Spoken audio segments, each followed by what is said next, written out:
So today is our 42nd webinar of the webinar series, which we have started since August 12th. So I welcome you all on the page of Purnam Ecovision Foundation on Facebook and also on YouTube channel Apla Paryavaran. So today, before starting, I would like to introduce you all to Purnam and what work Purnam does.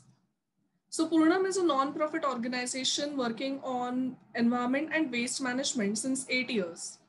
And we provide holistic solutions to the problems faced by the society in the environment. So the main projects which we run under Purnam are fabric upcycling, under which we collect fabric and make products out of it. Secondly, we have e-waste and plastic waste management, under which plastic is recycled and e-waste is refurbished. Similarly, as to fabric project, we collect this waste from door to door and aware people about this waste and waste management practices. The third project is green consultancy, under which comes composting, rainwater harvesting, biogas, and sanitary napkin disposal.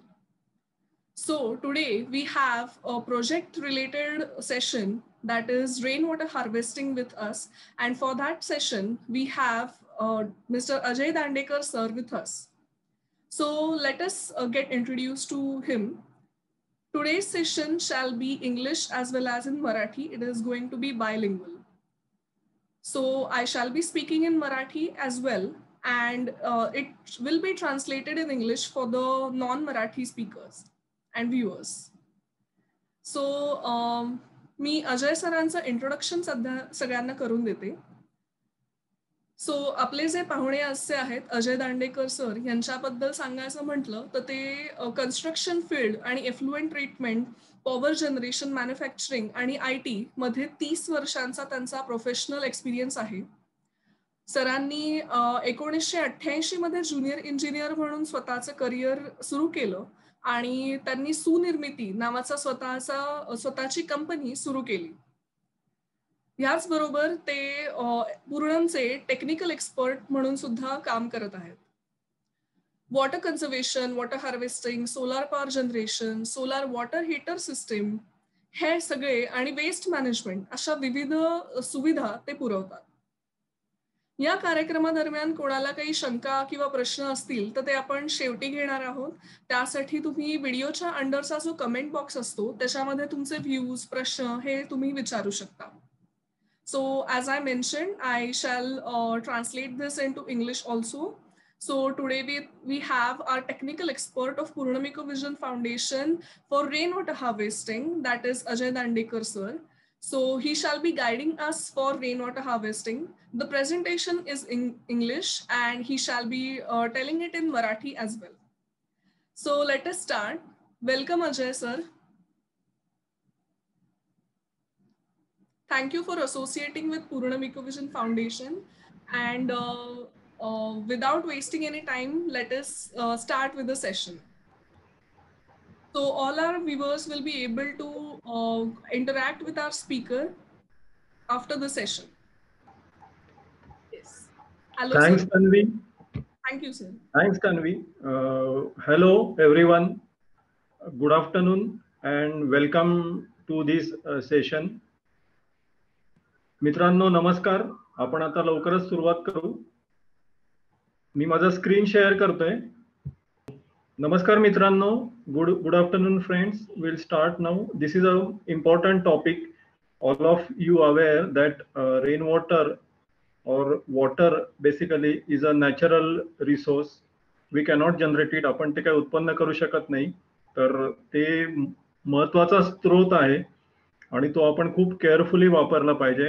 Thanks to Purnam Ecovision foundation for giving me a opportunity and to present this article in front of you and spreading awareness. मी एक छोटासा खारीचा वाटा उचलण्याचा प्रयत्न करतोय हा session तुमच्या समोर घेऊन. तर आपण पुढे जात असताना मी कोणते कोणते टॉपिक्स घेणार आहे ते आपण बघू. तर बेसिकली आपण will cover what is the meaning of rain water harvesting. Second is what is the facts and Pune's overview. Third one is what is the water requirement per capita per day. Fourth one is what went wrong as on up till today. Fifth one is we will identify first the problem. What is the problem altogether? Prashna काय आहे, and then we will see the solution on it.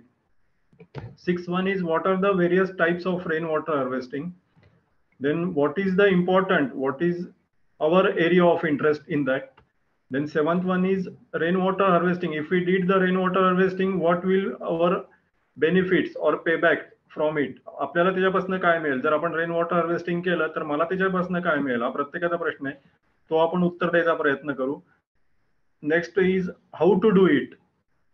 आपण ते काय प्रकारे कुठल्या कुठल्या मेथड्सनी करू शकतो. Then next will be use case, की आम्ही ज्या काही साइट्स केले त्यातले एक मी तुम्हाला साइट प्रेझेंट करेन की how we have implemented the solution over there. From that you will come to know ki what are the benefits, what is the payback period, how much investment we need to do, all those things. Then finally comes ki you have listened all those things, you went through this, now you come to know what is the meaning of rainwater harvesting, how to do it. Then how as an individual how I contribute it, मी काय करू शकतो, तर ते आपण बघूया. Finally success stories, आजपर्यंत आम्ही काय काय कामं केलेत आणि आता काय करणार आहोत. आणि final session will be question and answers. So if you have any doubts during the topics, please note it, convey it to anchor Tanvi so that she will note it down and we will try to answer all your queries. So we'll go ahead now. What is the meaning of rainwater harvesting? Rainwater harvesting basically whatever the water we are getting during the monsoon season. So we need to conserve it, or we need to collect it inside a pond or a lake or a water tank and use it for the future use. In Marathi, in simple Marathi, पाणी अडवा पाणी जिरवा. जे पळणारं पाणी आहे त्याला थांबवा, त्याला चालतं करा. जे चालणारं पाणी आहे त्याला थांबवा. ते थांबलेलं पाणी आहे ते जिरवा, जमिनीत जिरवा, जेणेकरून ती वॉटर लेवल वाढेल आणि मग आपल्याला पुढे ते वापरता येईल. आज जर तुम्ही बघितलं तर रेन वॉटर हार्वेस्टिंगचा जर का करायचं, तुम्ही शेवटी हा प्रश्न पडेल की हे सगळं आम्हाला माहिती आहे, तुम्ही नवीन काय सांगता, मग रेन वॉटर हार्वेस्टिंग आम्ही का करायचं. तर मी याचं इम्पॉर्टन्स सांगताना पहिला मुद्दा असं सांगेन की पावसाचं जे पाणी आहे, so it's a God gift, it's a nature cause. So nature is providing us a lot of water and still we are able to provide our needs. Even though India is having population of 130 crores, still we are facing and getting lot of water. मग आपण rain water harvesting का करायचं, what is the importance of it. तर त्याचं first major reason is की day by day जर तुम्ही बघितलं तर इन अर्ली डेज और से 20-30 years back, if we dig into Pune area, basically I'm talking about Pune area, so एक 50-60 फुटावरती we used to get water. पण आता जर तुम्ही बघितलं तर 250 ते 300 फूट आपल्याला बोर मारलं तरी काही ठिकाणी पाणी मिळत नाही. This is the first thing. Second thing is आपण पुढच्या पिढीला काय देणार, for next generation, our child, how we are hand over this total environment. आपण ते काय असं खराब केलेलं, मी माझं पाहिजे तेवढं वापरलं आणि जे वापरले ते पाणी मी खराब केलं आणि माझ्या पुढच्या पिढींसाठी सगळं ड्राय लँड. आता जर तुम्ही केपटाऊन बघितलं, जोहान्सबर्ग बघितलं तर तुम्हाला तिथे परिस्थिती समजेल की एका वेळेस ते सगळं असं हराभरा तो सगळा एरिया होता. पण आता जर तुम्ही बघितलं, कारण एक्सटेन्सिव्ह तिथे वॉटर लिफ्टिंग झालं पण त्यांनी हार्वेस्टिंग केलं नाही, पाणी जिरवलं नाही. त्यामुळे काय झालं की संपन्न समृद्ध जो आपला प्रदेश आहे तो वाळवंट झाला. तर आपलं हे व्हायला काय फार वेळ लागणार नाही. आपण खूप आपले देवाचे आभार मानले पाहिजे की आपला जन्म पुण्यासारख्या सुजलाम सुफलामच म्हणू आपण अशा ठिकाणी झालाय. त्याशिवाय आज आपल्याकडे एवढे IT हब असेल, इंडस्ट्रीयल हब असेल, एज्युकेशनल हब असेल होऊ शकत नाही ना, कारण पाणी हे जीवन आहे. जिथे पाणी, वाळवंटाच्या ठिकाणी तर एज्युकेशनल हब होणार नाही, इंडस्ट्रीयल हब होणार नाही. तर what is the basic need is water. तर आपल्या या परिसरामध्ये पाणी प्रचंड भरपूर प्रमाणात आहे, पण याचा अर्थ की आपण ते हार्वेस्ट नाही केलं पाहिजे, कसंही वापरलं पाहिजे तर गैर आहे. मी तुम्हाला एक साधं उदाहरण देतो की आम्ही राजस्थानमध्ये फॅमिली ट्रिपला गेलो होतो, एक 10-12 वर्षापूर्वीची गोष्ट आहे. आणि आम्ही मारवाडमध्ये साधारण बिकानेरला पहिला आमचा हॉल्ट होता. तिथे संध्याकाळी आमची बस पोचल्या आम्ही हॉटेलवर गेलो. साधारण एक 3 स्टार हॉटेल होतं. तिथे आम्ही गेल्यानंतर आम्हाला विचारलं तुम्ही कुठून आलात, तर मी त्यांना सांगितलं we came from Pune area, sir please come over here. आणि मग त्यांनी मला बाथरूम मधले 3 बकेट दाखवले. Sir this much water is there, so you have to use very carefully, की हे 3 बकेट आहेत, तुम्हाला दुसऱ्या दिवशी तुम्हाला you will get another 3 buckets of water. तर माझ्या अंगावर तेव्हा काटा आला की अरे मी एवढं 3 बकेटमध्ये तिघं लोक कसं काय पाणी वापरायचं, कसं होणार. पण why this is because in Rajasthan the rainfall is only 100 millimeter and the average rainfall is in Pune is 700 millimeters. म्हणजे 7 times we are getting more water than Rajasthan.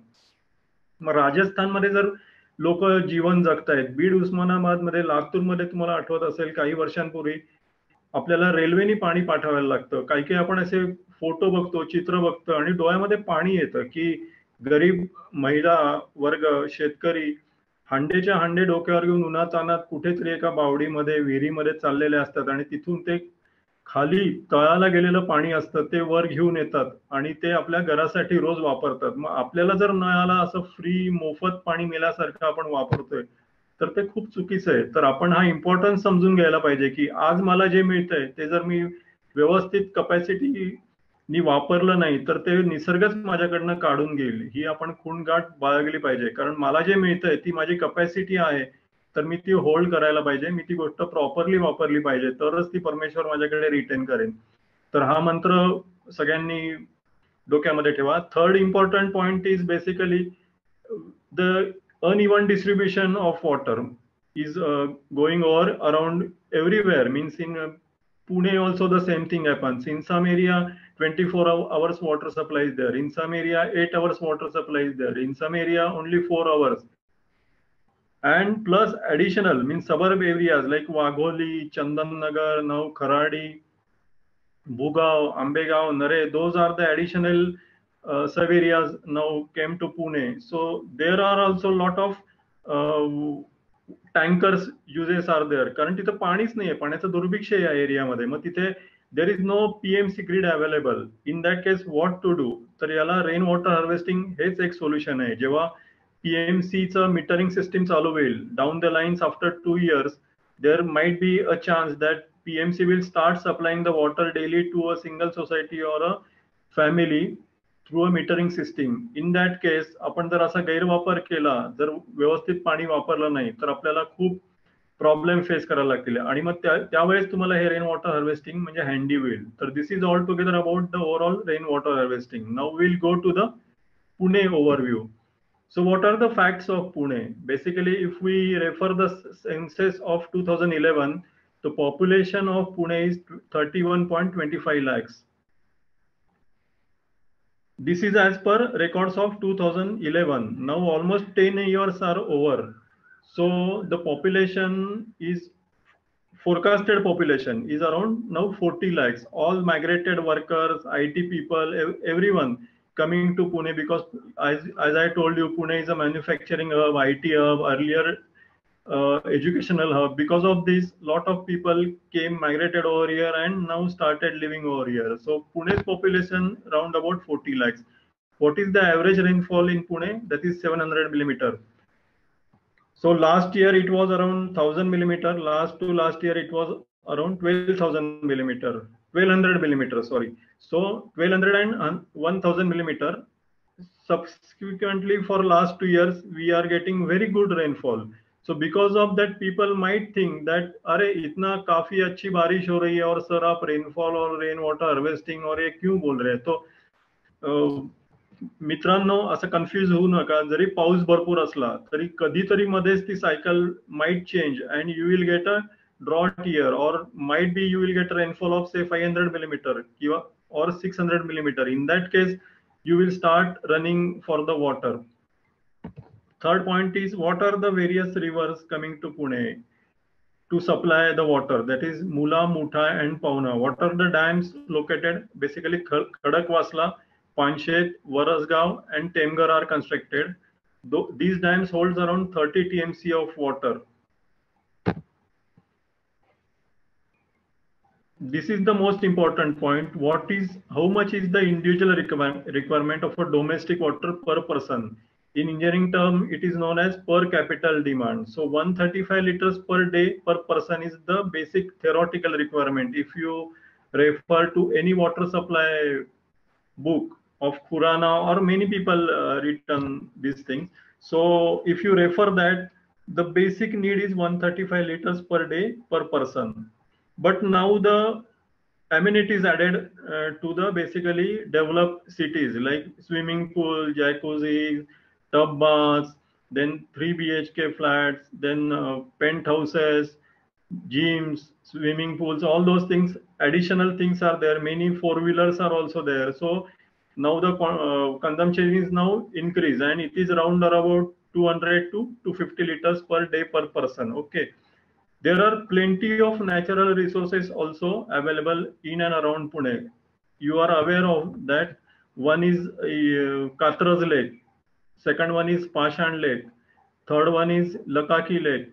There are also tanks constructed by Peshwe eras. Those are like Bahuli Haud, Fadke Haud, Kala Haud. These are tanks. Haud is nothing but a tank. Even the bigger wells are there in Sadashi or Senwarpet. There are so many old constructed wells, but now those are unutilized. So why I'm explaining this? Because Pune is having this much of resources available, and these are the resources from where we get the water. Then what is the question? Whether there is a scarcity of water? Everyone will say, sir, there will not be any scarcity of water. I am getting ample water. Why this lecture is going on? So my friends, the situation is not like this. I will explain you. We have already seen population is around 40 lakhs, might be around 42 to 43 lakhs also. So the requirement is 200 to 250 liters per day per person. If you consider it for the entire year, the total requirement in TMC for Pune is around about 15 to 18 TMC per year. So we are consuming about 1.25 to 1.5 TMC of water per month. And what is the capacity, as I already mentioned to you, is 30 TMC. So this is a capacity. And if we remove the losses, seepage, evaporation, all those factors, we need to remove almost 30%. So if we remove 30% of 30, the effective useful water is around 21 TMC. Now, what I told you, if we need a 18 TMC of water supply per year and we are having 21 TMC, if there by chance some variation that the rainfall get reduced to 600 or 500, then now you will come to know what is the picture. की आपण आता एका मोठ्या crash होऊ शकतं अशा situation मध्ये आहे की जर बाय चान्स जर even the monsoon get delayed by 1 month or 2 months, then also problem starts. PMC तुम्ही लगेच बातमी यायला लागते पेपरामध्ये की water curtailment starts. Now you will get water only 4 hours in the day, might be 2 hours morning 2 hours evening. पण ही scenario आपण आणायची कशाला? जर आपल्याकडे परमेश्वराने आपल्याला 700 मिलीमीटर मिनिमम पाऊस तर तो तुम्हाला देतोय, मग तुम्ही ते पाणी अडवत का नाही, ते जिरवत का नाही? So that's why there is a scarcity of water. You might say yes, but there is a chance that it might occur at any time, and prevention is always better than cure. मग आपण prevention करायला पाहिजे. मग हे सगळे scenario व्हायचं कारण काय? हे जर सगळं तुम्हाला पाऊस एवढा चांगला पडतोय, if we are getting 700 millimeters of water in Rajasthan, I already mentioned only 100 millimeters of rainfall is there. So 7 times more. मग आपलं चुकतंय काय? तर these are the bulleted points I am mentioning की first thing is town planning, की आपलं परिसरच आपण पुणे इतकं वेगाने वाढलंय की 1990 आफ्टर 1990 जेव्हा आयटी हब झाला, इंजवडी झालं, खरावडी झालं, मगरपट्टा झालं, तळवडे झालं, आणि वाढतच आहे, बेसुमार वाढते. आणि मग त्याच्यामध्ये government authorities, I don't want to blame any government authority, because government authority त्यांच्या हिशोबाने काम करत आहे, त्यांचे प्रयत्न आहेत, त्यांचे पण प्रयत्न तोकडे होतात, आणि मग जेव्हा इम्प्लिमेंटेशन होतं तेव्हा सिटी अजून ग्रोथ झालेली असते, मग नॅचरली ते मॅच होत नाही.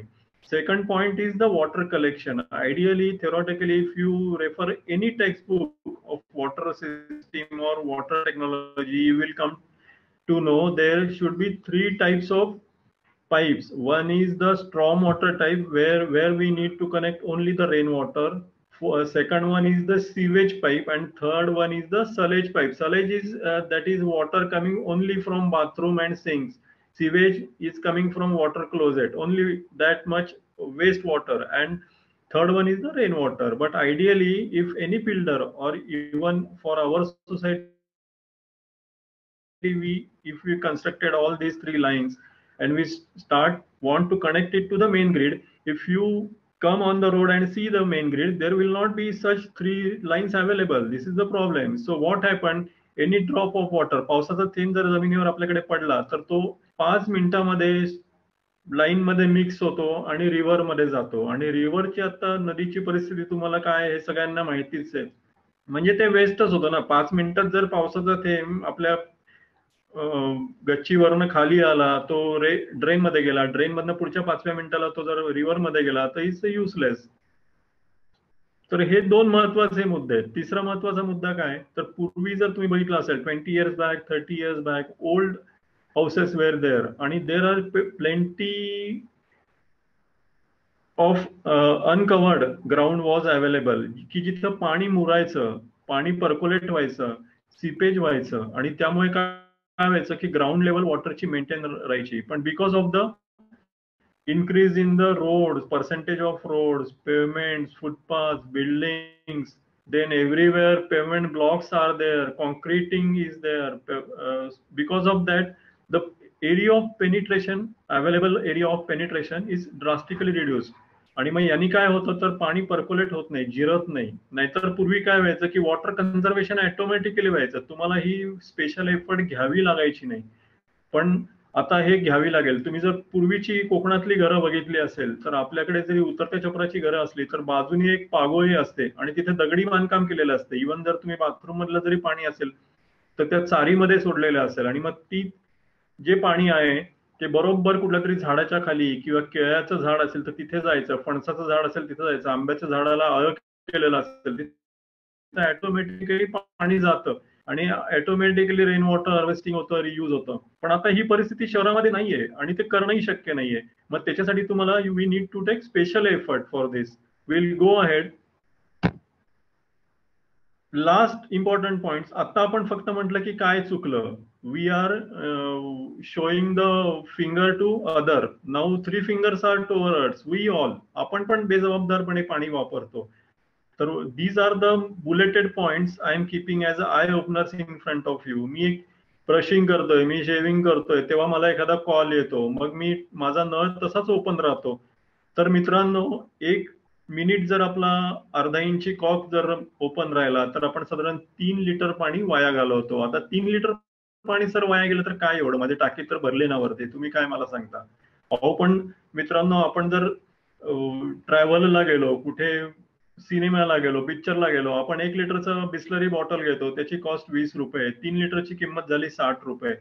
पण तसं नाहीये गणित. तुम्ही म्हणाला अहो मी कुठे पैसे देतोय, तोच तर प्रॉब्लेम आहे की मी फक्त 1200 किंवा 1500 रुपये माझ्या वर्षाला पाणी पट्टी भरतो आणि त्याच्यामध्ये वर्षभर मी पाणी एक माझ्या फॅमिलीसाठी वापरतो. कोणी विचारच करत नाहीये की पाण्याचा जर तुम्ही प्रवास बघितलाय, if you look the how the water is coming to my house, तर हा जो प्रवास आहे थक्क करणार आहे. म्हणजे मागच्या वर्षी पडलेलं खडकवासला धरणातलं पाणी धरणातल्या पंपातनं येतं किंवा कॅनॉल मधनं ते येतं पर्वती जलसाठा, तिथे शुद्धीकरण होतं, त्याचं क्लोरिनेशन होतं, मग तिथून तो पंपिंग होतं, मग ते जातं सबस्टेशनला, मग त्या सबस्टेशन मधनं माझ्या कर्वेनगरच्या इथे येतं, कर्वेनगरच्या पंपामधनं तो माझ्या ग्राउंड वॉटर टँक मध्ये येतं, त्या ग्राउंड वॉटर टँक मधनं माझ्या एलिव्हेटेड रिझर्वायर वरती जो माझी टाकी बांधली आहे तिथे जातं, तिथून ते पाणी माझ्याकडे नळाला येतं. तर हा एवढा जो प्रवास आहे त्याच्यासाठी एकतर इतके पंप काम करतात, इतके इंजिनियर्स काम करतात, इतके प्लंबर्स काम करतात, त्यांचे एफर्ट्स आहेत. तर मग याची कॉस्ट गेली कुठे, तर ही जी कॉस्ट आहे त्याच्यासाठी इलेक्ट्रिसिटी जातो आपण. तर हे प्रत्येकाने भान ठेवलं पाहिजे की ते 1 लिटर जे पाणी ते 20 रुपयेच आहे शेवटी. मला भले बिस्लरीचं असू दे किंवा मला जे आता मी जसं म्हणतोय किंवा मला असं वाटतंय की ते फुकट मला आलंय, तर तसं नाहीये मित्रांनो. ते फुकट नाहीये. आपण त्याची कॉस्ट पे करतोय. आज नाही तर उद्या वेगळी प्रकारे आपण त्याची किंमत मोजतोय. सेकंड पॉइंट असा होता की बरेच ठिकाणी टप टप टप टप माझ्याकडे घरात असेल, पाणी गळत असतं. मी म्हणतो आज करतो, उद्या करतो, परवा करतो. अरे पण या आज आणि उद्या करणाऱ्यामध्ये कितीतरी पाणी वाया जातं. कधी कधी तर सोसायटीमध्ये आपण बघतो, कधी कधी रोड्स वरती लाईन्स लिकेजेस असतात, फुटलेले असतात.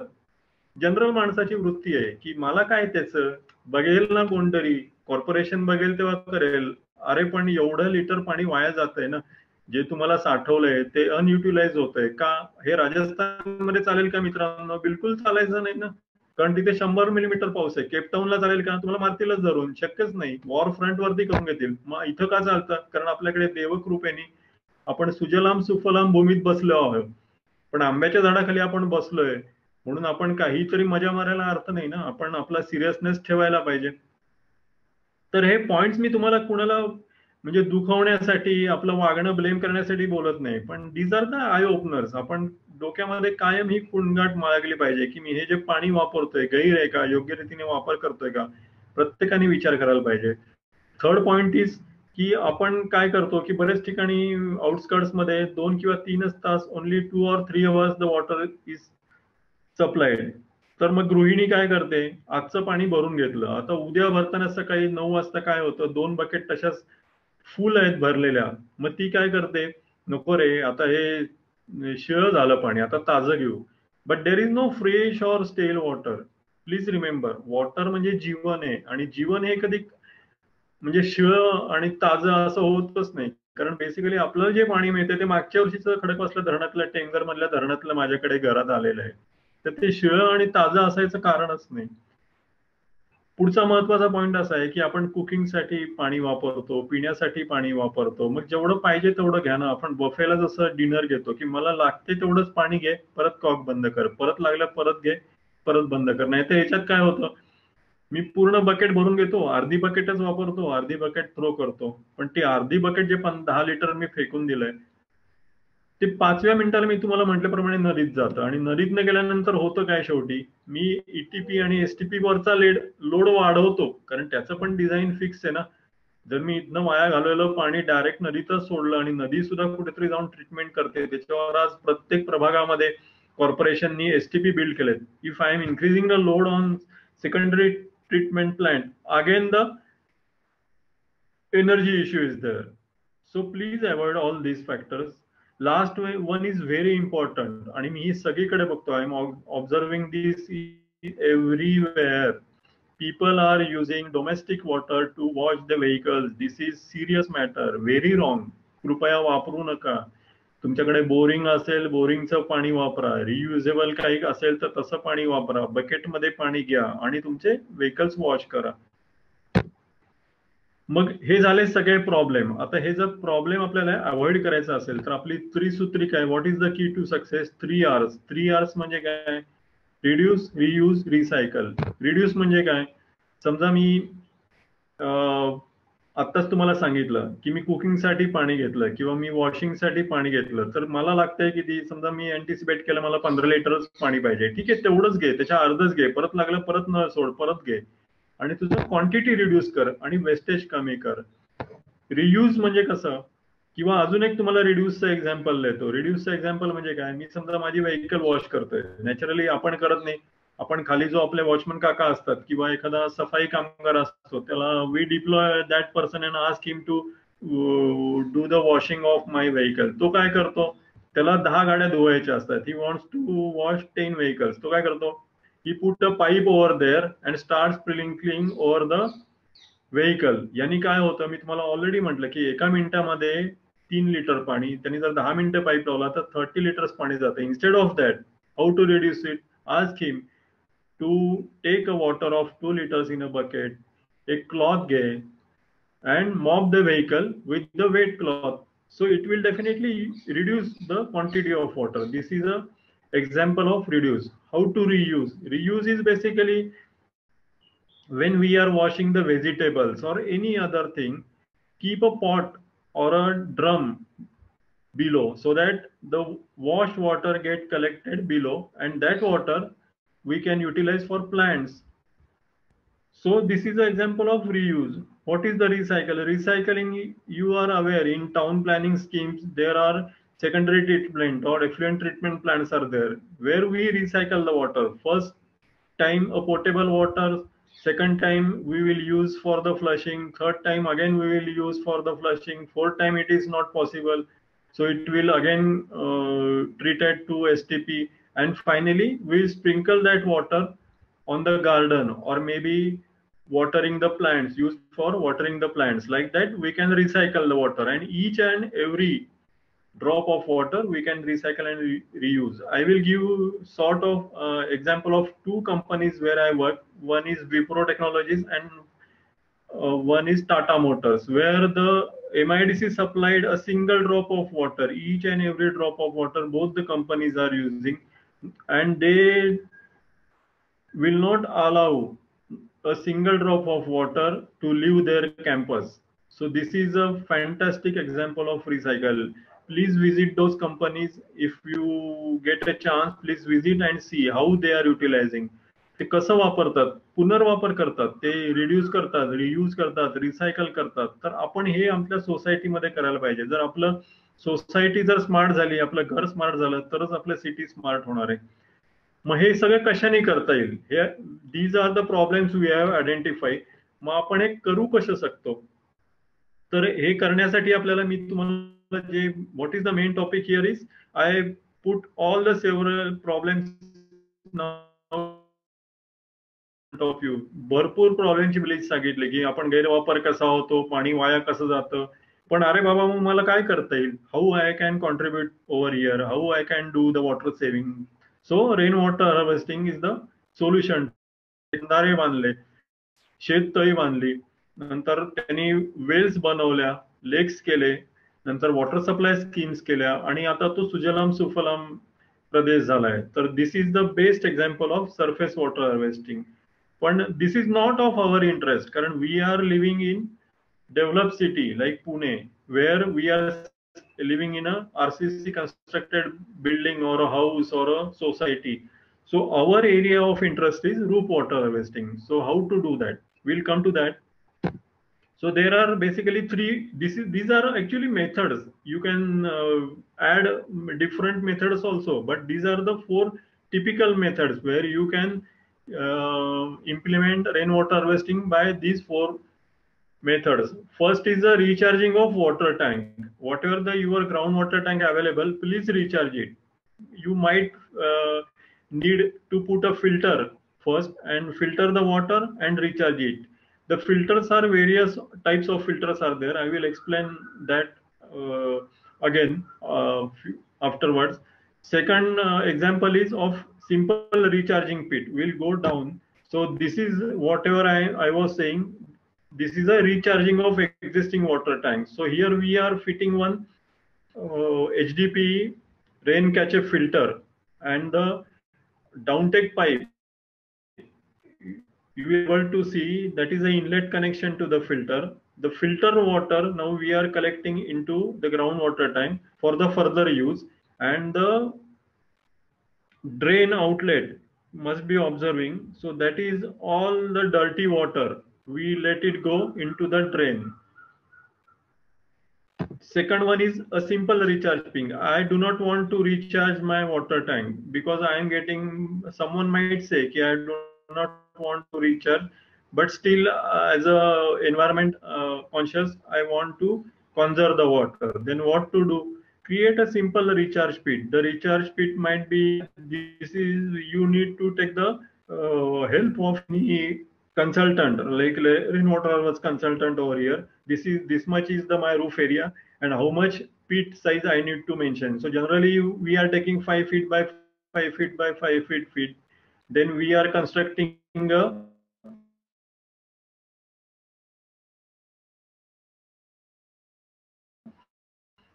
brickwork masonry on the peripheral.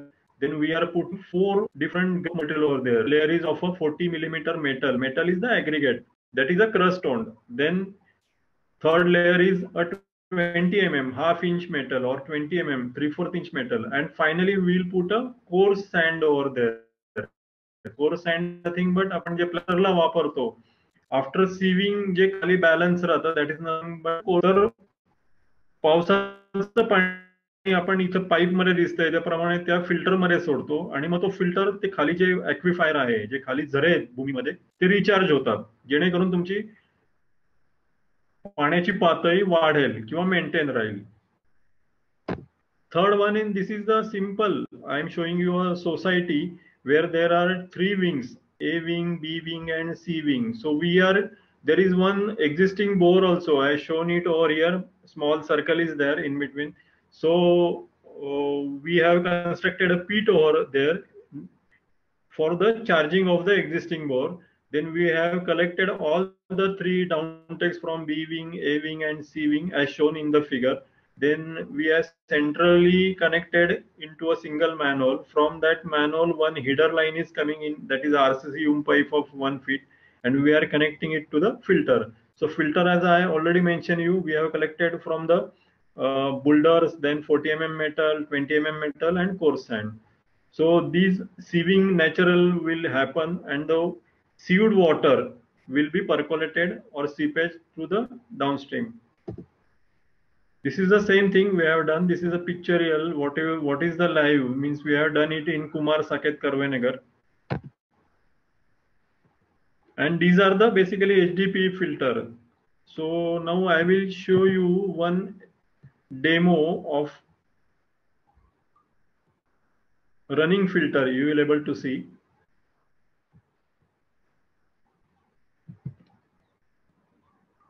Please watch this video. You will able to see the running. The downtake pipes from the roof has to be interconnected and feed till the filter unit and has to be connected to the inlet of the rainy filter. The rainwater, along with dirt and debris, flows by gravity through the pipeline, enters into the filter, starts rotating in anti-clockwise direction at the periphery of the upper housing so as to flow into the SS304 filter element placed in the lower housing in angular motion at specific velocity, which creates cohesive force at low intensity and centrifugal force during high intensity of rainfall, which aids the filter element to flush out automatically the dirt and debris through the drain outlet and simultaneously divert clean water into the sump or recharging well through the clean water outlet. पूर्वी काय व्हायचं मित्रांनो, आपण पूर्वीची जी तुम्हाला method सांगितली की आपण शोष खड्डे चार्जिंग पीट बनवायचो, पण down the lines over the life काय होतं की ते चोकअप होतात, त्याच्यामध्ये गाळ अडकतो. Then we need to remove all the filter material, need to wash it and again need to place inside that pit. तर हे सगळं लेंदी आणि लेबरियस आहे. हे जर मी 5-7 वर्ष मी दरवेळेस करायचं रिपीटेडली म्हणालो तर ते कॉस्टली पण आहे. नंतर सोसायटीकडे अशी आयडेंटिफाय एरिया पण नसते बोरिंग जवळ की जिथे आपण पीट करू शकतो. मग काय तर एक 5 वर्षापूर्वी 8 वर्षापूर्वी technology comes to our help आणि मग टेक्नॉलॉजीने काय केलं तर हे असे फिल्टर्स बाजारामध्ये आणले.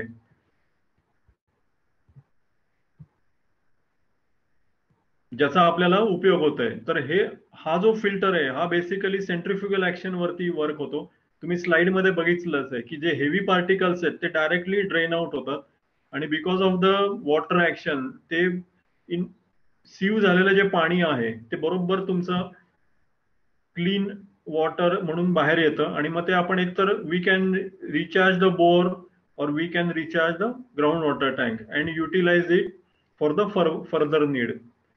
तर या हाय डेन्सिटी पॉलिइथिलीन मधला हा फिल्टर असतो. याच्यामध्ये SS304 ची सीयू मेश बसवलेली असते 200 मायक्रॉनची आणि याचा लाईफ ऑलमोस्ट 25 इयर्स आहे आणि हा तुम्हाला वॉल माउंटेड आहे. मग याचा फायदा काय तर याच्यात काहीतरी रिचार्जिंग मेम्ब्रेन वगैरे काही नाही आहे. हा झिरो मेंटेनन्स फिल्टर आहे. फक्त पावसाच्या आधी तुम्हाला जाळी काढायची, एकदा ती क्लीन करायची, साफ करायची आणि परत बसवायची आणि सुरुवातीला 2 वेळा जो पाऊस पडतो तो फक्त वॉश करून द्यायचा. म्हणजे जी घाण वर्ण जी येते, कारण वर्षभरात आपण कधी टेरेस धुतलेला नसतो, मग ती पाणी आपण पास ऑन करून द्यायचं आणि मग तो आपण एकदा फिल्टर चालू केला की मग तो क्लीन वॉटर बरोबर बाजूला सोडतो आणि जे डर्टी वॉटर आहे ते बरोबर ड्रेन थ्रू बाजूला जातं. तर हा म्हणूनच खूप उपयोगी आहे आणि इकॉनॉमिकल आहे. म्हणजे या फिल्टरची रेंज साधारण 8,000 8,500 रुपयापासून आहे ती साधारण 30,000 रुपयापर्यंत. तर या व्हेरियस फिल्टरचे साइजेस प्रमाणे तुम्हाला बसायला लागतं. ह्याच्यासाठी पण तुम्हाला कुठल्या एरियामध्ये कुठला फिल्टर बसवायचा, कुठल्या सिनियर याच्यासाठी तुम्हाला कन्सल्टंटची जरूर लागेल. तर आता मी जो मगाशी पॉइंट म्हटला होता की मी हे सगळं तुम्हाला अगदी थेअरी सांगितलं की पण सर तुम्ही मला विचाराल मित्रांनो की मी हा एवढा खर्च केला तर मला काय मिळणार. म्हणजे माणसाचं शेवटी असं असतं की मी एवढी लावली 100 रुपयाची लावली तर उद्या त्याचे किती पैसे होतील. तर मी तुम्हाला हे फॅक्ट्स अँड फिगर्स हे एक्झाम्पल्स वर सांगतोय की बाबा 700 मिलीमीटर अगदी तुम्ही कॅल्क्युलेशनसाठी इथं 800 मिलीमीटर धरा 700 मिलीमीटर धरा 1000 स्क्वेअर फुटाचा टेरेस आहे 700 मिलीमीटर जर पाऊस पडला तर आपल्याला साधारण 70,000 लिटर पाणी वाचतं. अप्रॉक्सिमेटली मी म्हटलं इथे हे चुकलंय हे मला पण दिसतंय पण मी त्या अप्रॉक्सिमेशन साठी घेतलं की बाबा एक 10 टँकर माझं पाणी वाचलं. 10 टँकर जर पाणी वाचलं तर 800 रुपये आज एका पाण्याच्या टँकरची किंमत आहे. तर 8,000 रुपये माझे वर्षाला वाचले. साधारण अप्रॉक्सिमेटली एखाद्या छोट्या बंगल्याचं जर मी केलं 1000 स्क्वेअर फुटाचं रेन वॉटर हार्वेस्टिंग साधारण 30,000 रुपये फिल्टरचा कॉस्ट धरून मला खर्च येतो. म्हणजे माझा काय पडतो कॉस्टिंग तर 30 रुपये स्क्वेअर फूट म्हणजे 30,000 रुपये माझे 8,000 रुपये जर वर्षाला मी वाचवले तर 4 वर्षात माझे पैसे वसूल झाले. म्हणजे पेबॅक पिरियड किती आहे माझा 4 years is your payback period. So after that, next 20-25 years, you are getting the free water and even you are saving on it. Saving कसं होणार आहे तर तुमचं पीएमसीचं जे पाणी you are using the PMC water naturally you will reduce the intake of PMC water consumption of PMC water. आणि हे कधी तुम्हाला बेनिफिशियल होईल when the PMC after down the lines 2 years starts implementing the meterise water supply त्या केसमध्ये तुम्हाला हे useful होणार. सेकंड पॉइंट काय तर पीएमसीने already after 2005 whosoever is doing the rainwater harvesting PMC is giving 5% on property tax benefit on property tax. So this is the additional benefit. Third benefit काय होतं की बरेच ठिकाणी आपण बोरिंग करतो आणि बोरिंगचं पाणी हे हार्ड असतं. ते हार्ड पाणीने होतं काय तर तुमच्याकडे स्क्रीनवर रॅशेस येतात, तुमचे केस पांढरे होतात, केस गळतात. तर तो hardness that hardness will get reduce if you pour the or recharge your borewell for at least 4 to 5 years. तर तुम्ही हे टेस्ट करू शकता. म्हणजे मी हे खरं सांगतोय का खोटं सांगतोय हे तुम्ही स्वतः जेव्हा तुमचं रेन वॉटर हार्वेस्टिंग कराल please test your water before through a testing lab and after recharging of 4-5 years please again test it. So you will come to know ki hardness is definitely getting reduced. So this is a hidden benefit. Third one finally मी तुम्हाला already mention केलं की जर पीएमसीने implement केलं new metering system in next 2 years of time तर मग तुम्हाला हे डेफिनेटली युजफुल होणार. आणि फायनली द सोशल कॉज प्रत्येक गोष्ट मला काहीतरी मिळेल म्हणून करण्यात काही पॉइंट नाहीये. म्हणजे करायलाही हरकत नाही पण असा एक सोशल कॉज पण असतो ना की अरे बाबा समाजासाठी माझ्या पुढच्या पिढ्यांसाठी नेक्स्ट जनरेशनसाठी पण मी काहीतरी देणं लागतो ना. समाजाचं पण माझं देणं आहे की माझ्याकडे भरपूर पाणी आहे पण म्हणून मी ते वाया घालवायचं का तर नाही. तर ते मला सोशल कॉज म्हणून पण मी हे करायला पाहिजे. आता जर मी 100 स्क्वेअर मिलीमीटरचं रूफटॉप एरिया घेतला इंडिव्हिज्युअल हाऊसचा आणि कम्पेअर केला तर 500 स्क्वेअर म्हणजे 5,000 स्क्वेअर फुटाचा मी मल्टी स्टोरी बिल्डिंगचा जर रूफटॉप घेतला and now I am comparing it if I am getting an average rainfall of 700 millimeter in Pune, what is the effective annual rainfall contribution if we consider recharging of 70% efficiency only? तर माझं किती मला मिळेल quantity saved per annum is 50 cubic meter आणि which is equivalent to we can consider as a 100 days for a 5 members family आणि in case of multiple storied building it will be 500 millimeter. तर this is just I am giving you a idea ki what is the impact, what is the amount of water saved. This is a use case I am putting in front of you. We have almost done 25-30 projects in and around Pune. So this is Solicia Life is one of the cooperative housing society in Wagoli. So they need almost before doing rainwater harvesting, the requirement was around 10 numbers tankers per day for their society. Almost 80 flats are there. So they need 10 tankers per day. So the cost is per year, if we consider, it is around 30 lakhs, 29.2 lakhs. What happened after rainwater harvesting project? We have done rainwater harvesting 2 years back only. After completion of once only, secretary give me a nice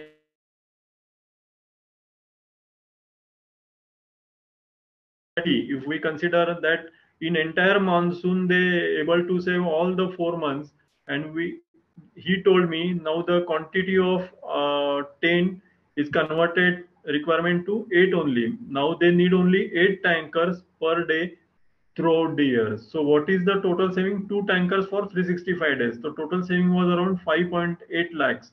So what was the project cost? 0.8 lakhs or 80,000, and what the society saved 5.8 lakhs. So now you can compare what is the return on investment.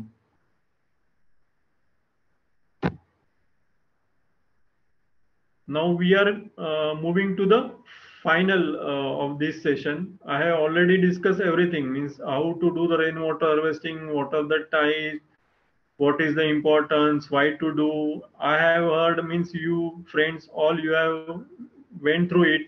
Now your time, what how I can contribute. मी कसं याच्यामध्ये मी सगळं ऐकलं, मला आता सगळं समजलं. How I can contribute. The first is, after completion of this session, you must have now motivated with this idea. So go and speak in your society, to your colleagues, to your fathers, to your mothers, your family members, your friends. Circulate this idea and start working on it. At least एक आपण खारीचा वाटा उचलूया की आपण इथपर्यंत आलो, एक पाऊल पुढे जाऊन मी माझ्या समाजासाठी काय करू शकतो का, माझ्या घरासाठी काय करू शकतो का. मी ही 3R ची जी तुम्हाला कन्सेप्ट सांगितली, रिड्यूस, रियूज, रिसायकल, मी वापरू शकतो का. Second point, reduce and recycle मी करू शकतो का, माझ्या डे टू डे लाईफ मध्ये मी काय करू शकतो का. थर्ड इज, जर मला कुठेतरी लिकेज दिसलं, मला काय त्याचे असं नका म्हणू रे.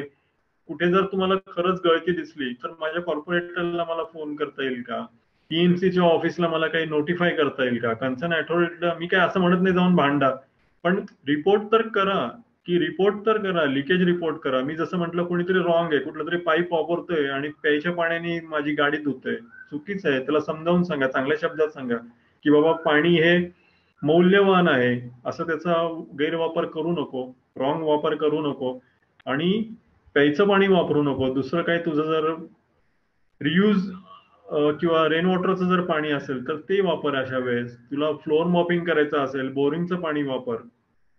आणि मग हे पुढे जाऊन माझी सोसायटी किंवा हाऊस, मला आता जे कन्सेप्ट चालू आहे सेल्फ सस्टेनेबल किंवा आत्मनिर्भर. आत्मनिर्भर आपण कसं होऊ शकतो, जर पावसाच्या पाण्यावरती किंवा धरणात येणाऱ्या पाण्यावरती जर मी माझं आयुष्य काढायचं ठरवलं, तर उद्या जर पावसाने जर मला काहीतरी कल्टी दिली तर मी संपलं ना. मग मी आत्मनिर्भर कसा. जर मला आत्मनिर्भर व्हायचं असेल, if I want to become a self sustainable, my family has to.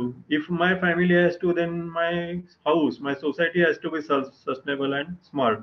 मग याच्यासाठी काय करायला लागेल, तर मला आत्मनिर्भरतेमधला at least 20% contribution I can do it from rain water harvesting. आणि मी इथे सांगतो की मी अशा असंख्य सोसायट्यांची तुम्हाला उदाहरणं देईल की आता आम्ही स्टारगेज मध्ये लास्ट इयरला भुगावला केलं होतं, त्यांच्याकडे सुद्धा असेच मी 45,000 रुपये फक्त प्रोजेक्ट कॉस्ट झाली. आम्ही एक पायलट प्रोजेक्ट केला आणि त्यांच्याकडे रॉ वॉटरला आम्ही 5,000 square foot of their terrace we converted in to a catchment area, and they are now almost saving 3 lakhs litres of water yearly. आणि त्यांचे पैसे तर कधीच वसूल झाले, कारण त्यांच्याकडे त्या सोसायटीला 40 टँकर डेली लागतात. म्हणजे तुम्हाला समजेल की किती स्कॅर्सिटी आहे आउटस्कर्ट्स पुण्यातच बसून. मग ही जी स्कॅर्सिटी आहे ती आत यायला किती वेळ लागणार आहे. जर बाहेरचा भाग असा तुम्हाला दुष्काळी होतोय, तर तीच आत येऊन आपण जर आता ज्या सुजलाम सुफलाम एरियाचा विचार करतोय, तिथे दुष्काळ यायला किती वेळ लागेल. तर वेळीच जागे व्हा मित्रांनो. या मी म्हणतो, तुम्हाला सांगितले त्याप्रमाणे या सक्सेस स्टोरीज आहेत की एवढ्या ठिकाणी ऑलरेडी आम्ही जवळपास 25 ठिकाणी आमचे प्रोजेक्ट पूर्ण केलेत.